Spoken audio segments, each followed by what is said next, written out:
Q news లో పనిచేయటకు senior video editors కావాలను సంప్రదించవలసిన నెంబర్లు 8688926084. తెలంగాణ బతుకు చిత్రం గద్దరన్న ఉద్యమాల జీవితం.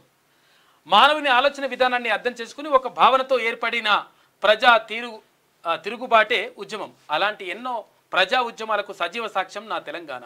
నాటి నిజాం రాజుల నుంచి నేటి ఆంధ్ర వలస పాలకుల వరకు సాగిన ఈ సుదీర్ఘ ప్రజా తిరుగుబాటు పయనంలో ఎందరో పోరాట యోధులను ఈ జాతికి అంకితం చేసిన వారసత్వపు ఆలోచనలు కలిగిన ఆశయం నా తెలంగాణదే. తెలంగాణ అస్తిత్వపు ఆకాంక్షను సఫలం చేయడం కోసం జరిగిన ఎన్నో పోరాటాలు జరిగాయి. ముఖ్యంగా నాటి సాయుధ రైతాంగ పోరాటం నుంచి నేటి ప్రత్యేక తెలంగాణ రాష్ట్ర సాధన వరకు.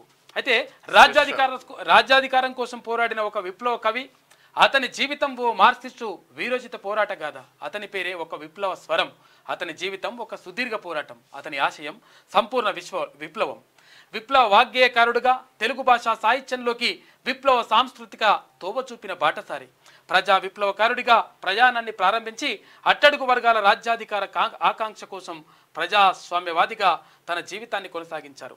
ఒక నక్సలెట్గా ప్రజల్లో చైతన్యం తీసుకురావడం కోసం తన మాటనే పాటగా మలిచి అణచివేతను సహించలేని ప్రజల సామూహిక తిరుగుబాటుతో పీడితుల పట్ల సానుభూతితో పిడికిలి బిగించి కాలికి గజ్జె కట్టి గలం విప్పి పోరాడిన ఒక తరం చరిత్ర గద్దర్ జీవన విధానం అని చెప్పేసి ప్రత్యేక కథనం రాసిండ్రు సకినాల శివకర్ పటేల్. జూలై గద్దర్ చివరి లేఖ. నా ఒంట్లో ఇరుక్కున్న తూటా వయసు 25 ఏళ్ళు. గుమ్మడి విఠలరావు నా పేరు. అయితే గద్దర్ నా పాట పేరు. నా బతుకు సుదీర్ఘ పోరాటం. నా వయస్సు 76 సంవత్సరాలు అని చెప్పేసి ఆయన చివరి మాటలు.